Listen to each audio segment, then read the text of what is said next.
Hi everybody, this is Farina again. For this week I chose the history of the apron as a reading text. I found it on the internet and it triggered some childhood memories for myself, and I thought it was kind of funny.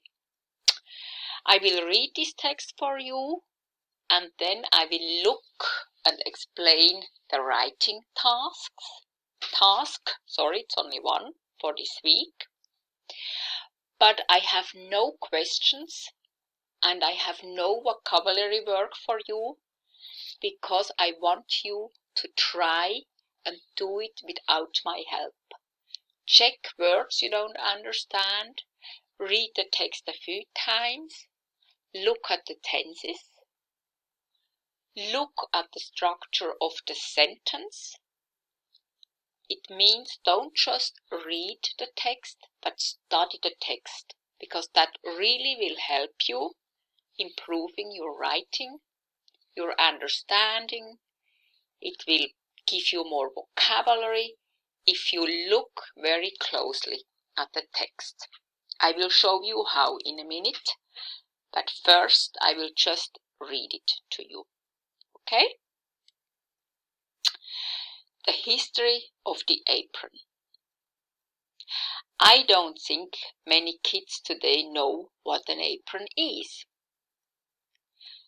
The main use of mom's or grandma's apron was to protect the dress underneath, because she only had a few. It was also because it was easier to wash aprons than dresses, and aprons used less material, so I guess they were less expensive. But it also served as a pot holder for removing hot pans from the oven. It was wonderful for drying children's tears, and occasionally was even used for cleaning out dirty ears. When visitors came, those aprons were ideal hiding places for shy kids. The apron was used for carrying eggs in from the hen house and all sorts of vegetables from the garden. In the autumn, the apron was used to bring in apples that had fallen from the trees. When unexpected guests drove up the road, it was surprising how much furniture that old apron could dust in a matter of seconds. When dinner was ready, Mother would walk out into the porch, have her apron, wave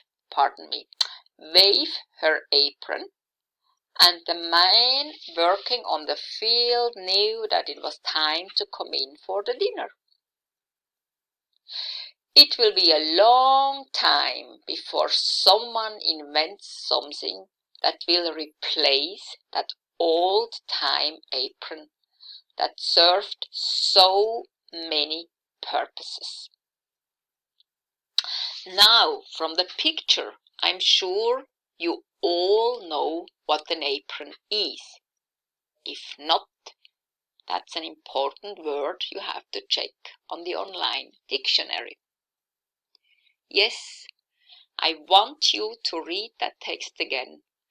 Underline words or highlight words that you may not know what they mean, and check them in the online dictionary or on the online dictionary.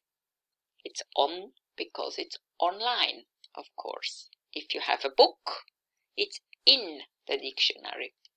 There are quite a few words I'm sure you're not sure what they mean. They maybe you understand them in the context, but you don't really know what they mean. So check them. Then read that text again. Maybe a second, a third, a fourth time. Also have a look at the tenses or at the abbreviation, the short. Do you know what they mean? I don't think many kids today know what an apron is. Present tense. Past tense, the main reason was, had, was. So it's talking about something that happened in the past. There are words again, pot holder. There you see a pot holder.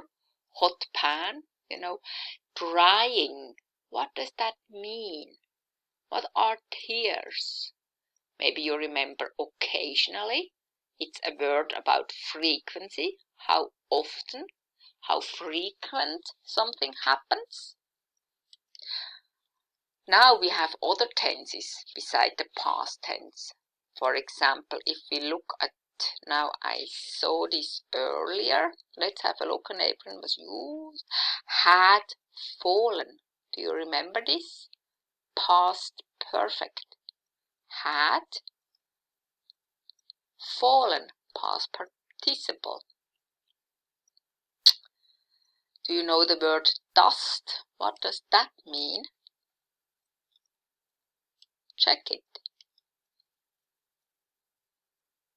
Wave. What is wave? If you don't know, check it.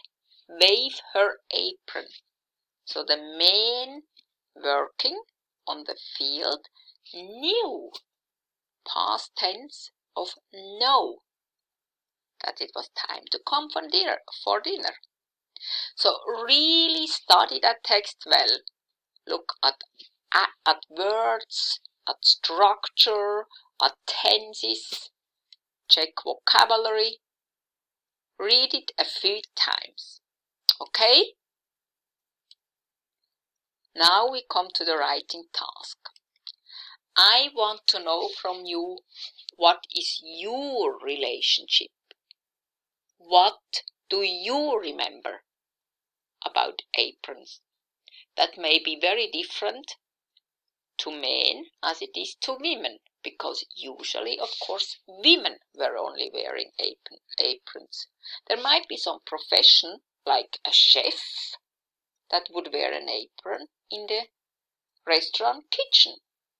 Or there are other professions where you may wear an apron, even if you're a man, to protect your clothing. Okay? Anyway, did your mother or your grandmother ever wear one? Here meaning, of course, an apron. Do you have any memories relating to aprons? Or did you wear one when you were a girl, a child? Sorry, boys, not for you that question. Or can you think of something else? If you have no relationship to aprons, can you think of another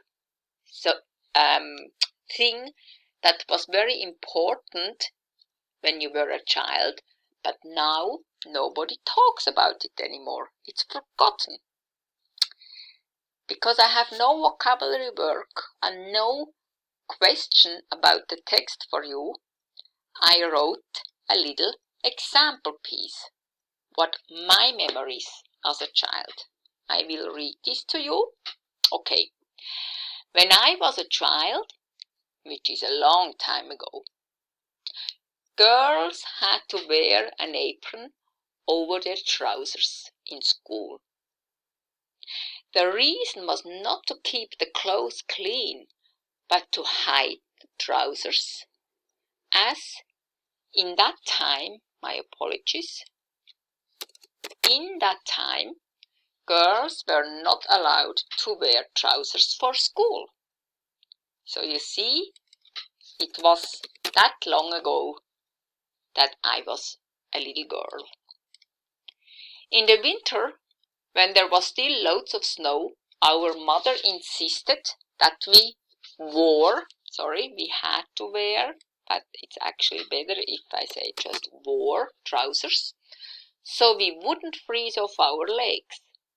And, of course, we had to put on the apron too.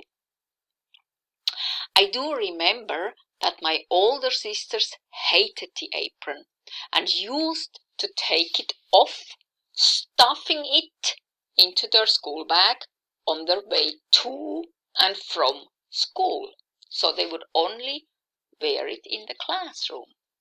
Here, it. What is it? Yes, of course, it's the apron.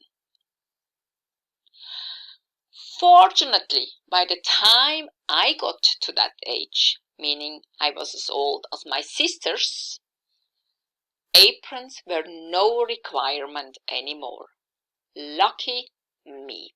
So, you see, I didn't have to wear aprons anymore when I was in the higher primary school or even in secondary school. Now, this is my piece of writing, my memory.